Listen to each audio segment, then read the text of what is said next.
Well, welcome. I hope you're having a fantastic day. And as always, I am so thrilled that you have chosen to spend your time here with us. And because of that, we know how important your time is. We always strive to make sure that we give some extra value to you, something that maybe you wouldn't have thought about before, a new perspective, and something that's going to enhance your ability to negotiate your best life. And today's no exception. We are talking today with Dr. Robert Ramirez, and we're going to be talking about negotiating financial freedom. Now, I know your ears just perked up at that. Certainly, I've got my pad and pen ready. So welcome, Robert. It's great to have you here. Cindy, thank you so much. You've got multiple podcasts and you provide so much value for your audience. So Well, it's thank great what you. you do. Keep it up. I aim to, so thank you. And we're excited to have you here today. And your timing is perfect for me. I'm at that stage in life where I'm thinking, I've got to start thinking about making sure I'm lined up for my future here. And first, before we do that, though, for those of you who may not know him, Dr. Ramirez is an investing and business expert. He is an author, an educator, a speaker. He comes with years of chops here. So you're going to be getting some great advice, I have no doubt. So why don't you tell us, how Thank you, did you Cindy. come to be so passionate about this issue and helping out? I'd say you seem really driven to actually help Well, others achieve their financial freedom. sure. Excellent question. Well, you remember the Great Recession of 2008, right? I Most of us do. do, right? So I was working as a director of information systems for a large company in Southern California, Yeah. and we were being bought out by another company. I thought they were in Arizona, so I just assumed they would move me and some of the key staff over to Arizona, Yeah. and I would continue on with the company. Well, that didn't happen. They took the technology, but they didn't take any of the employees. Oh, So I was without a job. Well, yeah. being 2008, everybody was trying to figure out how to downsize Yeah. employees. And then at the same time, I was renting some houses and they ran into problems as well. So my renters weren't paying me. And I've got 6 kids. Oh my and gosh. and they were teenagers and a couple of them going to college at the time. Yeah. And I remember being outside of the house with my wife and I'm thinking, you know what? I'm never going to depend on one paycheck again. Yeah. I'm not going to depend on one employer again. It just won't happen. I'm going to figure out how to make passive income, have various streams of income coming in. So since 2008, well, I became an entrepreneur and I started doing that myself with passive income. Then I became a teacher, professor in 2009, Yeah. and I was teaching. The average age of our students are about 26 to 35, Yeah. and I found out they didn't know much about financial Yeah. education. And Yeah. so I started teaching them and they loved it. And they loved the whole idea of multiple streams of income. So then I decided to just incorporate it more and more into my courses. Yeah. And then that gave me the idea for the book. Well, I'm teaching this to my students. Why don't I put it Yeah. in a book? Yeah. So Oh, I there you love go. that on so many levels. It's 6 kids. Oh my gosh, what were you thinking? That's I bow down to you. We've got 3, and that was a handful. My goodness, I'm Well, impressed. it's a blended family. I had Yeah. 4. I'm the guilty one, and my Yeah. wife has 2. But Yeah, that's amazing. Good for you, and you're making it work. But I oh love yeah. that you talked about kids because my kids are in the 20s and they've been asking a lot lately. And we dropped the ball on that, to be honest, because they don't get taught it in school. And now they're at an age where they're supposed to be out there as independent adults and they're struggling because they don't know. So I'm going to make sure they all listen to this episode. But before we dig into some of the sort of practical strategies and tips, I'd love to talk about mindset for a moment. I'm sure people are tired of hearing me say it, but I'm a big believer that our first and most important negotiation is the one with ourself, negotiating our mindset.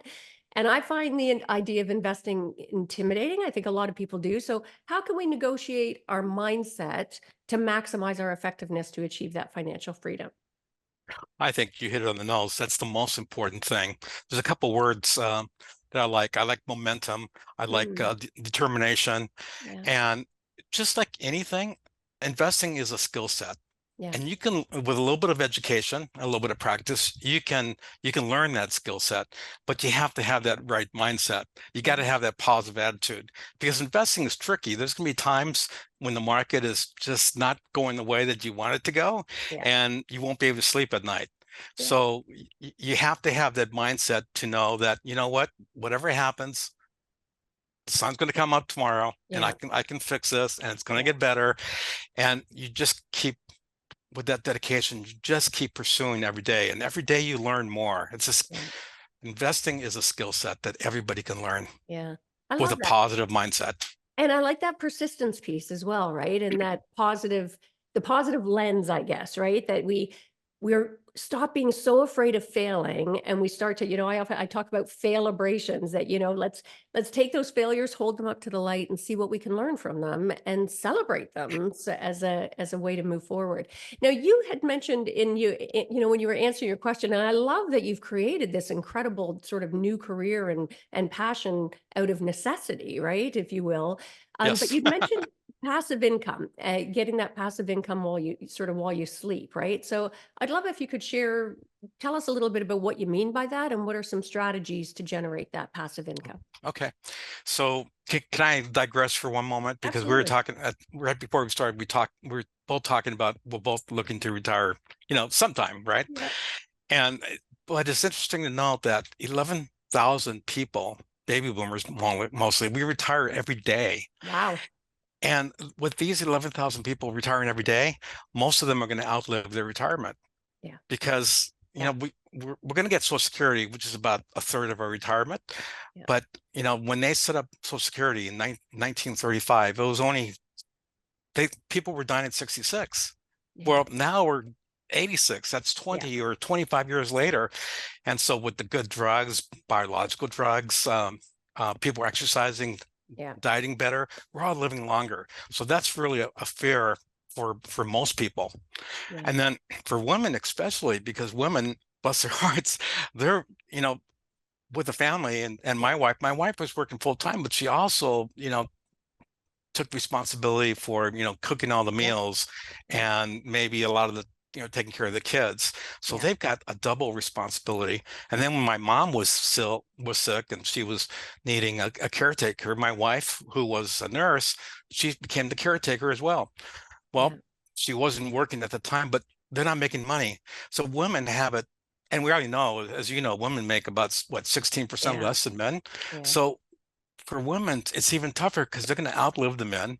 They get paid less. They may have taken some years off for caregiving. Yeah. And so it becomes tougher even for women. Yeah.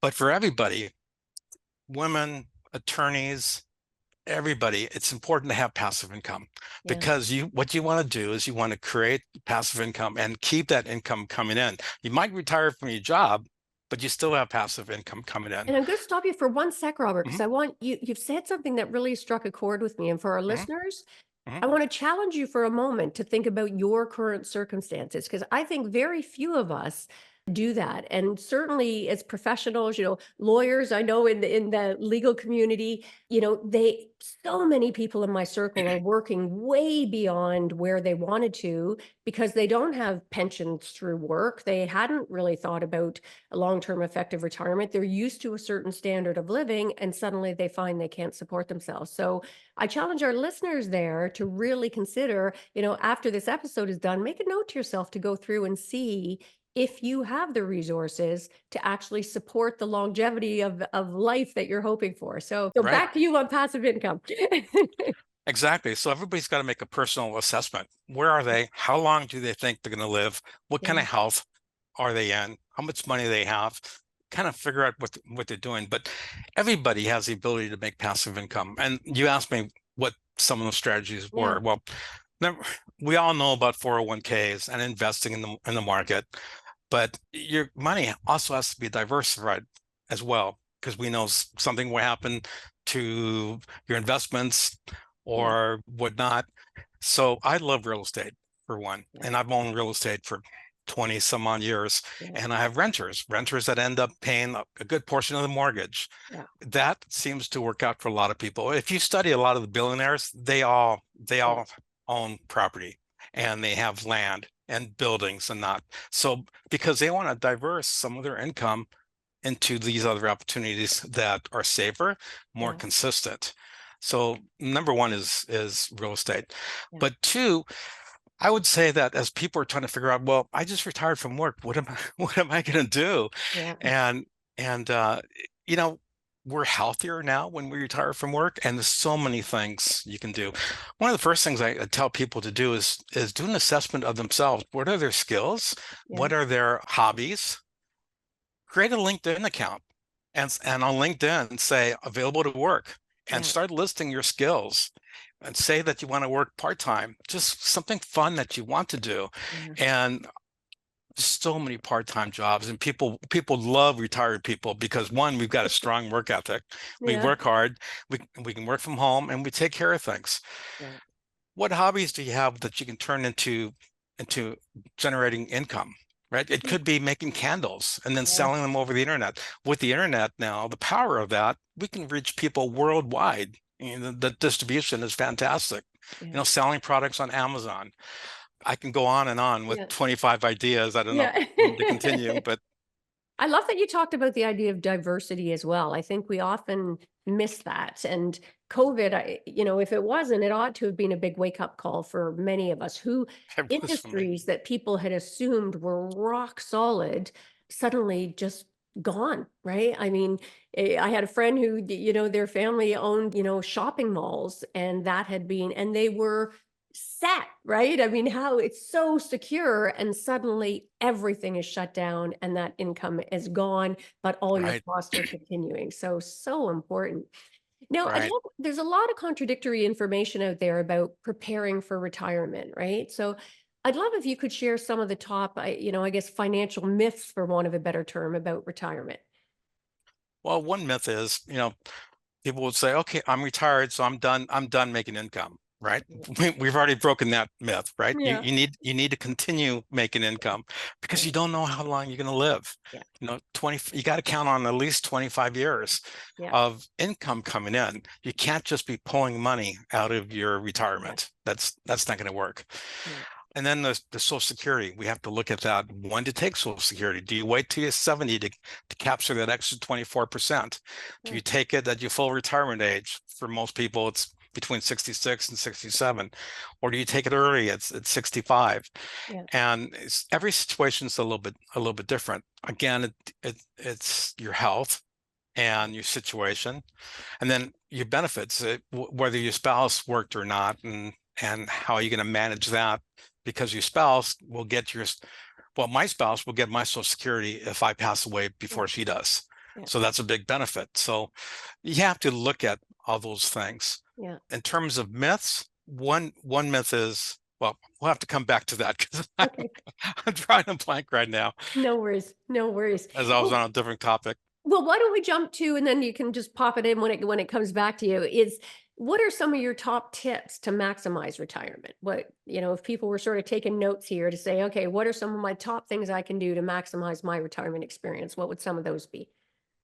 Well, I think everybody has to get involved in their 401k at work, right? Hmm. If you're not investing in your 401k and getting the match, then you're losing money. Yeah. Then secondly on that is you can do better than your 401k, right? You can invest in ETF funds on your own. And once you learn how to invest, you can do better than the market, Yeah. right? For example, Warren Buffett, I think he's 93, and he Okay. said, he says, when I pass away, I want 95% or 92% of my money to go into the SPY index. The SPY index is 500 of the US's largest companies, the Googles, the Facebooks, the Teslas. Yeah. It's all in the SPY, so everybody compares to the SPY. Well, this year, the SPY is getting about 14%, Yeah. right? That's what we call an ETF, electronic traded fund. Well, everybody has the capability of investing in the SPY. Huh. In your 401k, you may not have that ability because it depends on what the funds that your work gave you. They're very diversified, very safe, but you won't make as much money. Yeah. Yeah. So you have to learn the skill set and learn how to invest yourself. So back to Warren Buffett, he said, I want 95% to go into the SPY and the other 5% just to be in bonds. Yeah. That way, his wife is at least making the market returns based upon the 500 largest companies in the US. Yeah. And then another tip is to look at technology companies. If you look at all the technology companies, they're the ones with the most growth. And now it's companies with AI as well. Yeah. So if you look at the companies that have done well throughout the years, and the Amazons and the Googles and Yeah. Microsoft and Apple, technology, because once they build it once, Yeah. they can send it all on the platform. They can send it all across the world. Yeah. So if it's a product you're selling, it might do well, but anything that involves IT and the web Yeah. and technology. So look for those type of investments. Yeah. What kind of platform are they running? Can they expand globally? Yeah. Yeah. So that would be a tip as well. Yeah. And I like the idea of having a certain, I mean, depending on what income bracket you're in, like have your safe investments by all means, diversify, as you've said, was so important. And also, depending on your risk tolerance, have a few where you're willing to take risks, where you might get those really big returns, right? And it's something that you could afford to lose if you had to, and just sort of playing those numbers to not be afraid to try some creative things. And because as the world is changing and technology is moving so quickly, in some ways, we don't know, right? We don't know where it's Well, gonna be. I'll give you the perfect example. Bitcoin. Yes. Bitcoin, it runs on the blockchain, and there's Bitcoin, and then so January of this year, 11 ETFs were created that have Bitcoin. Now, these were created by the largest hedge funds in the world, BlackRock, Fidelity, Yeah. and to Wow. list a bunch of them. Yeah. So is it risky? Yes. But if you take 5% of your portfolio, Yeah. because invested in something risky like that, but the people who are invested in that, they're making not just 20%, Yeah. they're making 600% Yeah. and a lot. So just a little bit can a risk can add a lot of value. Yeah. Now, I don't think, so we had those 11 ETFs that got added. Now it also got added for Ethereum about a month ago. And now ex-President Trump, he's talking about it. And I think Kamala Harris is open to the idea. Yeah. Other countries are starting to adopt it. So you're looking for it's technology Yeah. again, and you're looking for something new. Yeah. Because it's something new, it's going to be risky. But Yeah. the way I think of Bitcoin, and the blockchain, it's like the internet was way Yeah. back That's true. in 1990. Everybody thought, oh no, it's going to fail. It's good for nothing. And now you can't work without the internet. Yeah. Everybody has a website. Well, Yeah. that's the way the blockchain technology and Bitcoin is going to be as well. It's Yeah. just it's going to be integrated into financial technology, Yeah. and they're new asset classes. Yeah. So a lot of people saying, "Ah, it's too risky," but Yeah. you can manage it. That's great advice. Don't be afraid of the new because the new No, will eventually become the old. And you're right. I mean, my gosh, when you think of the internet, the yes, way people talked about it. And years ago, I got some advice to invest in blockchain, that was going to be sort of the future, even more than yes. the individual type. And I didn't take it because I just found it kind of overwhelming, didn't understand it. And I really kick myself now. So Well, it's gotten much easier with these ETFs that came out in yeah, January. yeah, Much easier. So yeah, you just buy an ETF fund. yeah, So yeah. Well, everybody you don't have to have a wallet now and know yeah. all this. You don't have to be a programmer. You Yeah. don't have to do any of that. Yeah, Yeah. I know. With massive amounts of computer power or whatever, I still know the mining, I never did get it. Now, Yeah. what would you say, Robert, are some of the non-negotiables to being a good investor? Are there some sort of ground rules that you would say, make sure of this? You don't want to just trust somebody else. Yeah, yeah, Because that will, that person, if you spend money and you hire a financial advisor, they're gonna work with you at the beginning and put you money in the right things. But stocks and investments, they change quickly. yeah, So the non-negotiable is you want to work with somebody that's going to be reevaluating your portfolio yeah, like almost every yeah, week or every month, right? Or at least every quarter. That's the non-negotiable. If you don't want to do it yourself and you want to hire somebody, don't let them just run it and just say, oh, it's going to come back yeah, because it may not. So you yeah, want an active manager. yeah, Yes, you're going to have to pay them a small percentage, yeah. but it's small in comparison to what you could be making. Yeah, and worth it compared to the alternative, which is either doing nothing or just holus bolus jumping in there with no sophistication whatsoever and totally botching it, right? Yeah. So now And another yeah, non-negotiable is, after you have 6 months of savings or 3 to 6 months of savings, yeah, don't have your money in the bank. You're only making 0.5%, maybe yeah, 2% if it's an online bank. Your money is being depreciated away. yeah, So you really don't have a choice but to invest it in either a business yeah, or in the market yeah, or real estate. I mean, those are the three top choices. yeah, So that we have to stay ahead of inflation. yeah. Oh God, that strikes a chord with me because I grew up in a low rental apartment complex. We didn't have much. Money was Yeah. always an issue. So from a young age, I would like save, save, save.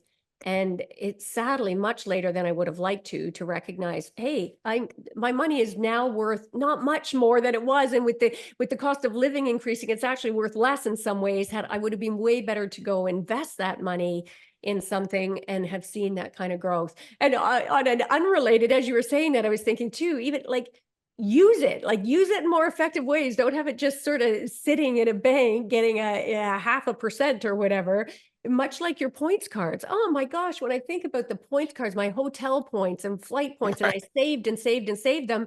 And by the time I went to use them, like I could have had trips around the world on some of these and stays, and now they're worth almost nothing because they kept appreciating them. So Yeah, definitely, we've all great, done that. Or they great. changed the plan and Yeah. yeah, yeah, Yeah. we've all been guilty of that. Yep, they get by. I hear you. So what would you say people should do? Like if we're now saying, okay, I haven't really done much about planning for my retirement, what is sort of the first step of analyzing where you're at? What would you suggest people should be looking at to see if they're in a good shape or not? Yeah. Well, one of the things I do with people is I act as a coach or their mentor. Yep. I'm not an investor for them. I just talk it out with them. Let's Yeah. talk about it. And since I know a lot, I can point them in the right direction, point them to Yeah. the right advisors. But we walk through, the personal assessment and their passive Yeah. income and how long they think they're going to live, and Social Security and 401ks and tax situations and Yeah. healthcare costs. And I just start walking all those things to get them to thinking, and then we start prioritizing those things. Yeah. They go off and do that. They come back to me with more questions, and we go from there. Yeah, that sounds great. And so for our listeners, where should they start? Like you just named a bunch. So definitely be looking at, what income do you have once you stop working? What are your potential sources of income? How long do you expect you sort of are you hoping to be alive? What are all the various costs that you're going to have and be able to want to continue? What quality of life are you going to want to be able to maintain? So sit down and actually contemplate all of that stuff. Is that what you're suggesting, Robert? Exactly. A lot of people Yeah. say, well, I want to go to Italy, but I'm going to wait till I retire when I got more time and I can spend a few weeks there. Yeah. Well, they'll okay, but then when they stop working, that income stops coming Yeah. in, and then you're trying to plan an international trip, which is going to cost you Yes. $15,000, Yeah. and then you're thinking, I can't do that because Yeah. it's gonna pull money out of my Yeah. account, and you know they Oh, say that your retirement you plan on 80% of your income to keep coming in. yeah. It depends on your lifestyle. If you want to do those trips, then you better have more than Yeah. that Yeah. Oh, and because it's your money will be heartbreaking. depleting.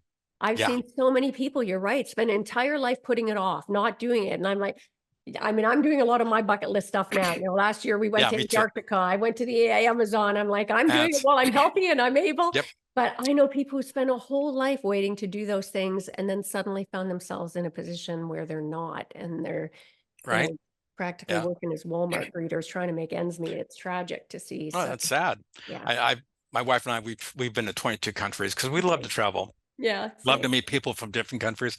Yeah, It's funny when I meet people from other countries, we all want the same thing. We yeah, want education for our kids. We want yeah, health care. We want to be able to find jobs. And everybody wants the same thing, no matter what country. yeah. Why we fight, I don't know.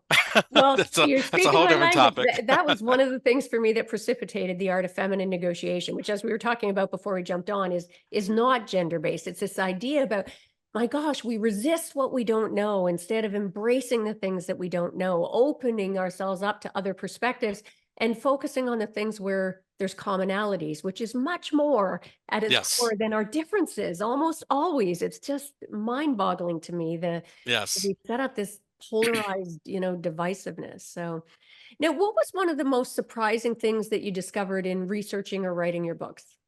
Oh, good question. The most surprising thing I would say, I was surprised by how many people really lack financial education. Yeah, As I would talk to people, yeah, or if I talk to people about retirement, they don't consider all these different things, the taxes. yeah, I think they just think that I'll worry about it later, yeah, or I can't do anything about it. And that surprised me that Yeah. so many people were unprepared, Yeah. or they're afraid to invest because it's too scary, too hard. Well, so in my conversations, it's just, our mind, we're 6 inches. It's just we're building Yeah. skill sets. We got to Yeah. stack those skill sets, and everybody Exactly. can learn anything if they Yeah. put their mind to it. Yeah.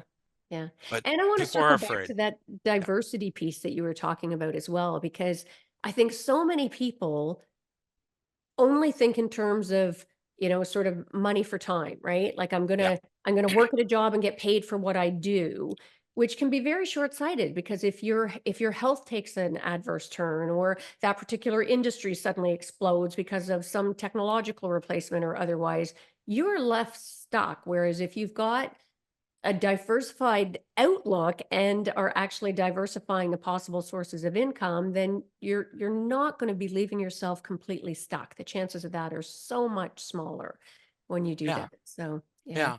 That's yeah, why I tell people to do it. Let's do a skills assessment. What are your skills? yeah, What when you were working, what did you do for 40 years? yeah, Okay. And what were you good at? yeah, Can we turn that into a business? Can you do consulting? There's so many yeah, you can turn any hobby into a business. You can turn your work life skills into a business, yeah, yeah, whether part-time or full-time. But if you're retired, you want to do the things that you want to do, yeah, work when you want to, yeah, but you don't want to sit at home and yeah, just have popcorn and yeah.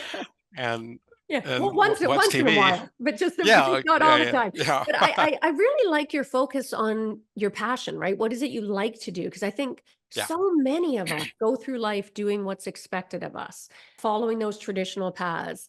And good grief, if there's ever a time, it's, as we're planning for our retirement, and even before, like looking at your skill sets and matching that up with things that you really love, that exactly. fires you up, right? What a different life experience that provides. So, yeah, Yes, do that's why something. I like entrepreneurs, Yeah, because they find yeah, something where they can add value to it, yeah, and create it into a business, product or service, and they just figure it out. And as an yeah, entrepreneur, if they're opening up a business, they're doing the human resources, they're doing the yeah, marketing, they're doing the sales, they're doing the product distribution, they're doing everything yeah, because they've got that positive mindset, as you yeah, said. I'll figure it out. I'll do yeah, it. But a lot of people are afraid to take that first step. yeah. Now, And tied to that, oh, go ahead. Sorry. I just like I wanted to do it sooner, but with 6 kids, I needed that constant income coming in, so it Yeah, made it a little bit more difficult just to go on my own as an entrepreneur. So it took me a little bit longer than I would have liked, but yeah, yeah. No, it's so good. And it's funny, we doing what we like, I think as entrepreneurs, the added advantage to that is, in my experience at least, I think most people who've stepped out to be an entrepreneur are going to be more versatile because even if that doesn't yep. work or something goes Mhm. sideways, you're much more likely to try something else or diversify and have multiple balls up in the air at the same time. But at the Mhm. very least, you can sort of switch gears more quickly. So again, for our listener, I'd really encourage you, even if you've got a secure job, and you're, whether in the profession or beyond, have something else where you dabble at being an entrepreneur because I think it tests your chops and Yep. opens up your skill set to allow you to be a little bit more versatile and flexible. And, So, and it creates momentum in your life. yeah, So not everything's going to work, but if something doesn't work, you yeah, learn from that experience and you do something different. But you yeah, got to keep moving. You got to yeah, keep moving forward. So that's where the mindset, momentum, yeah, yeah. dedication, it all comes Yeah. together. Momentum, Yeah. right? When you said that right out of the gate in the interview, I love that word. That really struck a chord with me. I think that's a great, and you only get that momentum when you get into some form of movement, right? Sitting back, staying in the same old track, that same rut is going to, that rut's going to get so buried in the ground that trying to jump out of it is going to get harder and harder. So I think that's great advice. Well, Robert, thank you. This has gone super quickly, and I normally like to end by asking, what's one of the greatest, we talked about mindset earlier. What is one of the greatest mindset shifts that you've had in your life? Doesn't, and I'm not talking just finances. This could be anything about, how you show up, how you feel, just an approach to life or something struck you as an aha moment. Well, I'm going to go back to the way our conversation started with mindset, Yeah. right? With a positive mindset, you can learn everything. Yeah. via YouTube Yeah. or from education. You can learn. So don't be afraid to jump into anything. Yeah. Don't say, I don't know how to do this, because you can learn. Yeah. So there's a word that I like in Japanese, kaizen, small improvements, Yeah. and they just keep building on each other. Yeah. But I don't care whether you're a female and by yourself, or whether you've been working all your career like an attorney. Yeah. It's just going out there and moving forward, Yeah. taking the right step. Nice, nice. And that Kaizen, as you said that, it struck me too, like those small improvements. You know, I often talk about the confidence competence loop, right? And Yes. I visualize it as like an infinity, right? That sideways at, because it's like as you get a little outside your comfort zone and be willing to try something, it's like, oh, now you get a little bit of confidence, and that confidence allows you to try something else. And it's like this ever spiraling upward, beautiful infinity loop that allows you to grow and grow and continue to grow and negotiate your best life in the process. So I Well love said. Can we have that on tape? it. That's a good line. I like that. So where Well, can people learn more about you, Robert? You said you do some coaching. Where can we direct people? well, they can, first of all, I'm going to point them to my book, Achieving Financial Freedom. That's on Amazon. Yeah. It's available there. They can email me at Bob, or I'm sorry, Ramirez, my last name, .bob@gmail.com. Perfect.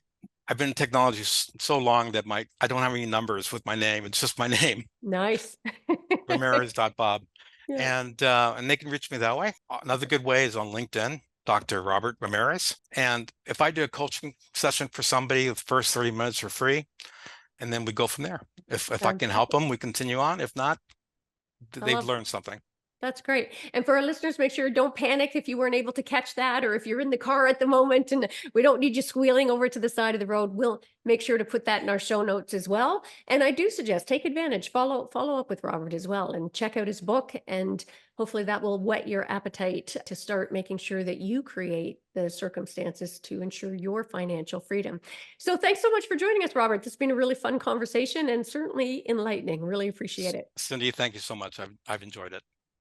And for our listeners out there, I hope you enjoyed this episode. I have no doubt you got some value if you were listening. I know I was jotting down a few notes. You probably saw me looking away there for those who are seeing this on YouTube. Make sure to subscribe if you haven't done that yet, and give the gift of sharing. Share this episode with other people in your life, because my goodness, financial freedom sounds great. And, as Dr. Ramirez said, that's something we can all achieve if we're willing to put ourselves out there to learn a little bit about how to do it. So make sure you share that secret sauce. And before we sign off today, I'd like to talk about a few ways that we can work together. In today's increasingly competitive and changing marketplace, you can't afford to miss out on the edge of finding a better way to practice law.